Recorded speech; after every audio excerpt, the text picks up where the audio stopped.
Hi, everybody.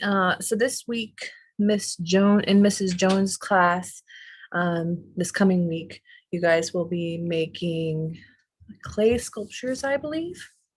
Uh, and so you've been doing your mosaic, I believe, this week. And so we're going to talk about clay sculptures and do some showing off here pretty soon. You might have already started on yours, and that's fine. I think, the relief kind of carving for clay sculptures is pretty self-explanatory, but I will show you a little bit about what I did or what I want to do for this project. Whether it'll work or not, I don't know, because I actually didn't have modeling clay. You can use Play-Doh, you can use airsoft clay, you can use various things, but modeling clay probably works best for this, if only because it's easier to mold and Play-Doh can be stickier. So that's why I actually didn't have any modeling clay, so I made some. Let me share, see if I can find it.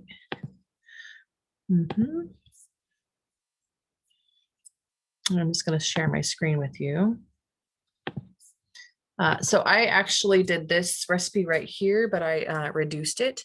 It's 2 cups of salt, 2/3 cup of water, saucepan, cup of cornstarch, and 1/2 cup cold water, and I actually just reduced it by half because I just wanted to do this as an example. And so I'll show you the results of that. It's cooling right now. So here are the results of that. Just kind of a white moldable clay. It's pretty warm right now, so I'm just letting it cool. It is not very sticky. It's pretty moldable, right? So maybe as it cools, it'll be a little bit better at sticking together. And so I'm just letting it cool. It's very white, kind of nice. I've made Play-Doh before, which there's also, so there's a bread clay here. And these are things you might have to have your parents help with if you can't use the stove on your own, and I don't suggest you do. Abide by the rules in your house, okay, and safety. So there's baker's clay, which is more like Play-Doh, and I've made this one before. This one's really cool. It's very soft like Play-Doh, and it works really well for molding, but I wanted to try different ones. So I actually tried the molding clay this time, which is mostly salt and cornstarch. So you can make your own clay with parents' help. There's also a couple down here that don't require baking, and you could probably make those on your own as long as you have the ingredients and it's okay with your parents that you use them. So this one here, no bake craft clay, cornstarch, water, baking soda, food coloring if you want it, acrylic paints to paint with later. Very simple recipes. Clays actually are not hard to make. So let's see if I can stop sharing now. Okay. There we go. Okay. So I'm going to show you just the basics of how they wanted you to plan your thing out. So what this is really is it's kind of what they showed was like a rectangle, and then you would scrape out areas you didn't want. It's called relief carving. You would scrape out areas you didn't want to show as prominent, and the areas then that you would want to show were built up a little bit more. And they used the example of, I think, a fish that they planned. Just one second.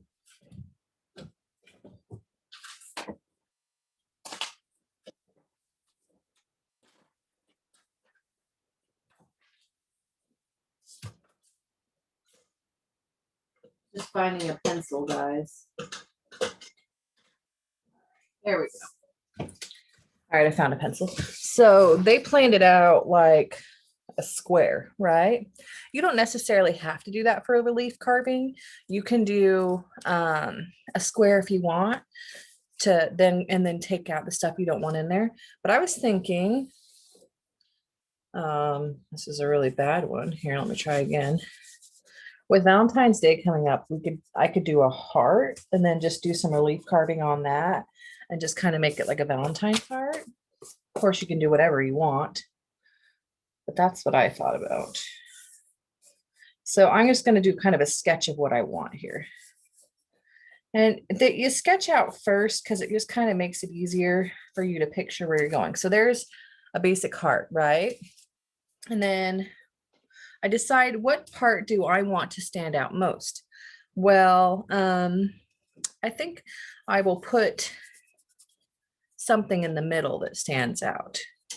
Maybe like, maybe it'll be like one of those hearts where you send them to give them to your friends, like text me or XO or hugs or you're cute. You know how they have those sayings on them. I can't remember what those sweethearts maybe or what they're called.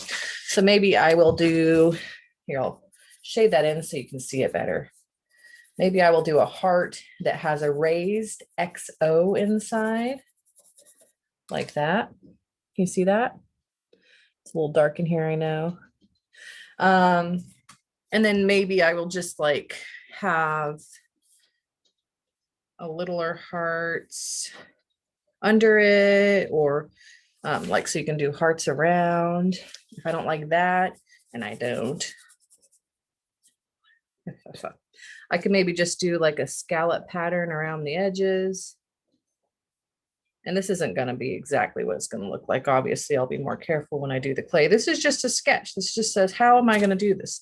So maybe I do like a scallop pattern. So XO will stand out. The scallop pattern will stand out. And this area in here that doesn't have design, that's what I'm going to like carve out. So relief carving really is about taking like, well, in a lot of cases it's an X-Acto knife, but that's much too sharp to have at home and do on your own. So in this case, it would be like a butter knife. And you would flatten the surface out the way you wanted it to. So let me see if I can, if this is cool enough to use. I think it is. Yeah, I think it is. Okay. All right, let me see if I can make a heart out of this.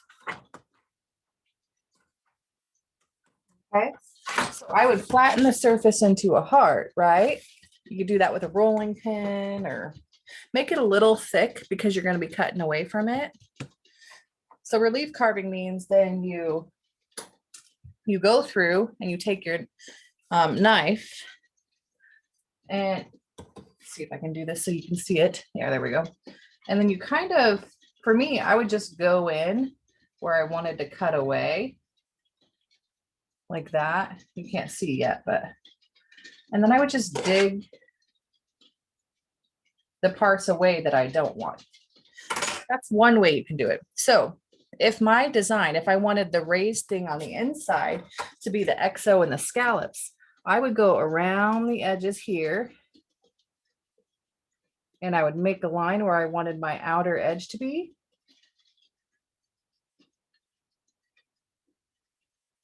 Like that. See how I made an outer line? You can kind of see it close up. And then I would like kind of trace where I wanted my XO to be. My XO is going to look wonky. I can already tell. And if I decided that's not going to work for me, I could just do a heart on the inside or whatever. But what I don't want on there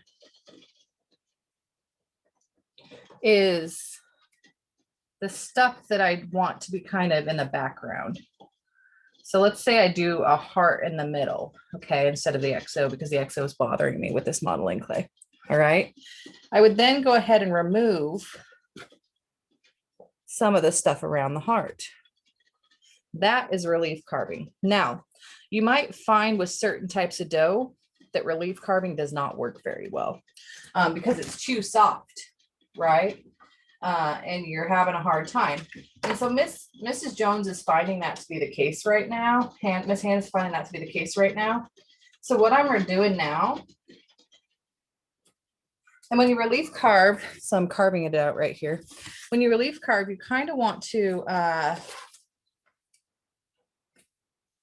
make sure you don't take too much out, because if you take too much out, what's going to happen is that you're going to end up with holes in your clay, and that ain't going to be any good because then it will break when you take it out of the oven.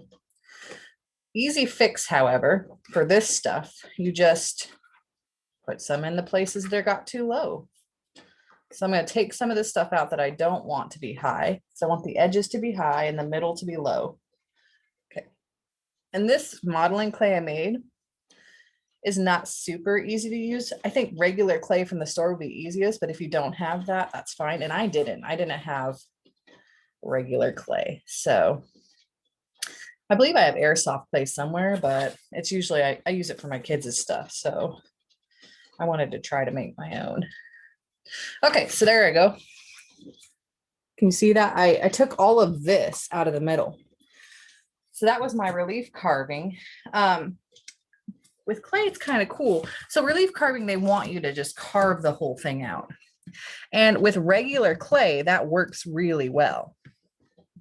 Not so much with this clay that I did make. It's a little too soft, I guess, for that. So what I'm going to do now, guys, is I'm going to shape it with my fingers around the edges where I kind of want it to stand out a bit more. So I'm just pinching it around the edges where I want it to stand out a bit more. You can do that. You can do other things. You don't just have to use you can use whatever you have, really. Okay. So it stands out a bit more. And now if I wanted the XO in the middle, which I think I still do, I'm not going to carve it out. I'm just going to kind of make an XO with the clay that I took out. That isn't traditional to relief carving. You would probably carve it all out. But because I don't have the right supplies, I have to do whatever works. And I think that'll work. So with regular hard clay that has already been hardened, you could really scrape it all out with a very sharp knife and get a really good design. Now, I've done it before. In high school, we did relief carving, and I can't remember. I think I made like an hourglass or something like that, and it looked really cool. I scraped some of the sand out to be a little bit puffier, and stuff in the background I scraped away.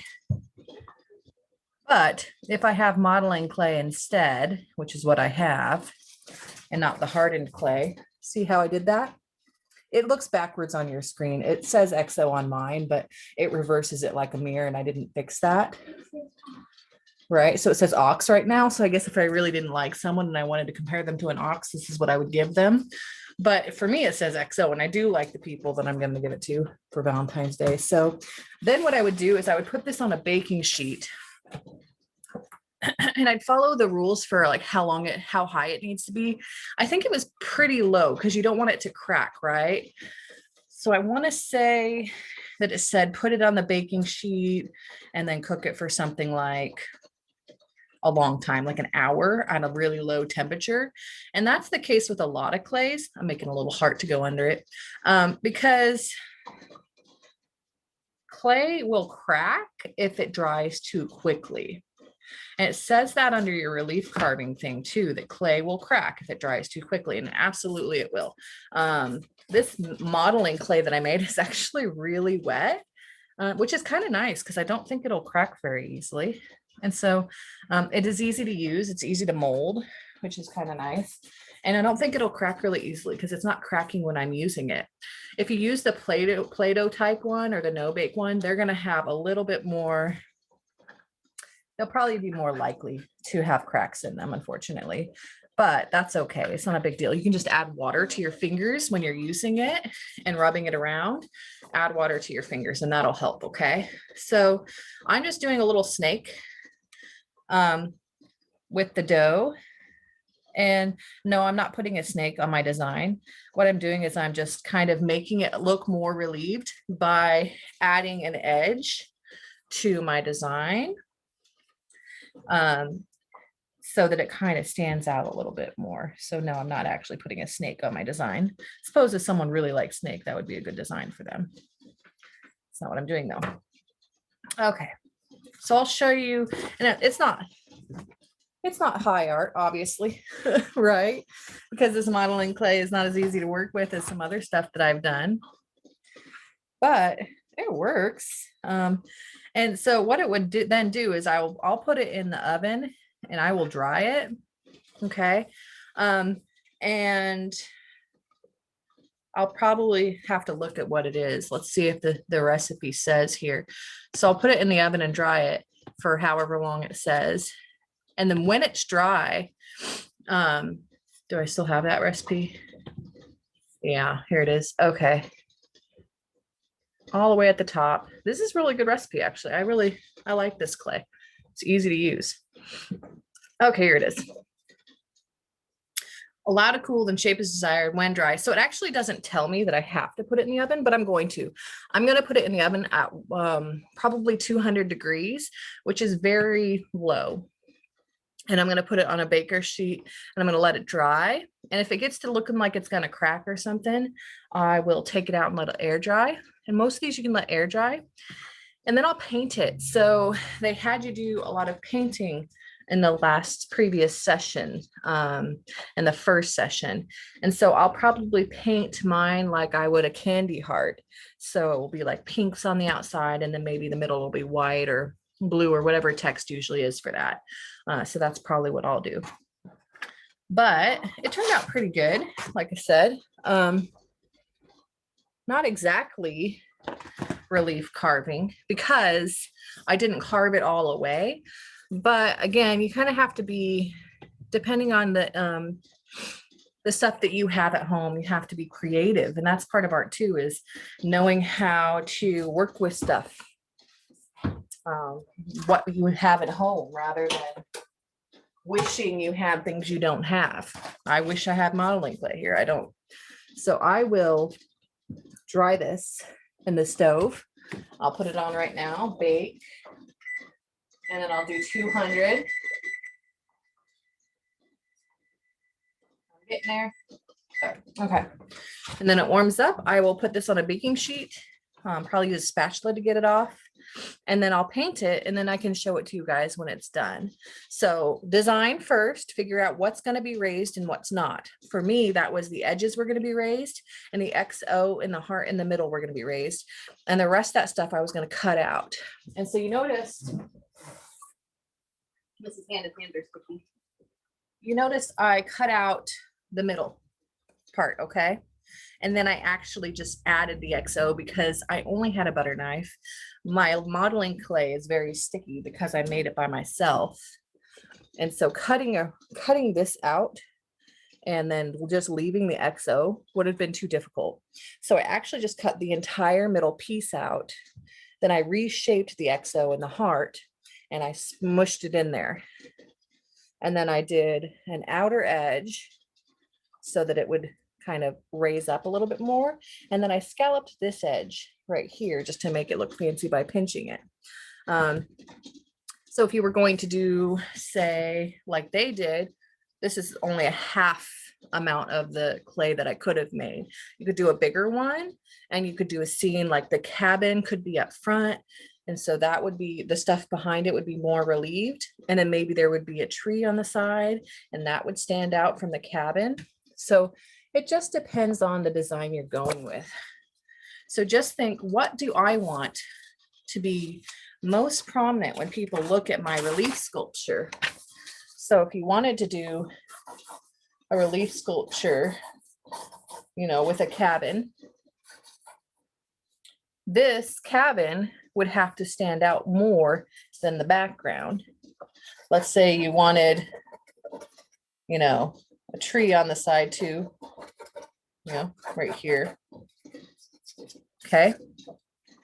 So this tree would have to stand out more than the background. Well, what do you want to stand out the most?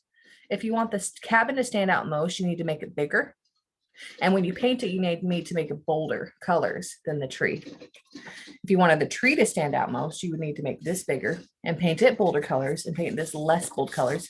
And maybe make this cabin stand out less. So if you're going to stick the stuff back onto your palette, build it up rather than relief carve, you would make this thinner than this if you wanted this to stand out more. Say you wanted a cloud in the sky, clouds can be relief carved too, okay? You would just, you can't see my clouds, so I will, you would just, there we go. You would make sure the stuff around the cloud, this area here, is carved out. So anything that you don't want to stand out, kind of write an X by it. You know, I don't want this sky to stand out. I want this cloud to stand out. You know, I want the ground to kind of come up a bit. Okay, so let's say I wanted this to stand out the most. I would put a number 1 on it. Say I wanted the cabin to stand out secondly. I would put a number 2 on it. And then I would say the ground, number 3, the cloud, number 4. Okay, and the reason I do that is because I know this one's going to be the fattest thing. It's going to be the thickest part of my relief carving. This is going to be the second thickest, third thickest, fourth thickest. Then the stuff with the X is going to be cut back to be very thin. And I'll show you how I did that on my own carving, but it was a little less sophisticated. This was the first thickest thing that I made, the XO and the heart.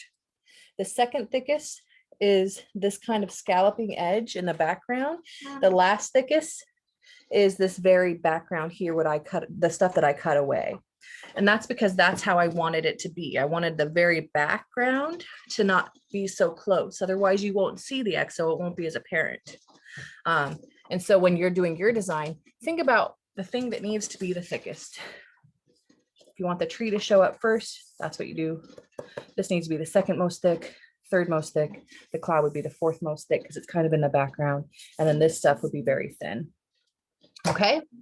And of course you can build up instead of carve if the carving is becoming frustrating for you, but try a little bit of both if you would, because I think you'll find that they take a little bit different skills and it's kind of fun to do. All right, good luck. Okay.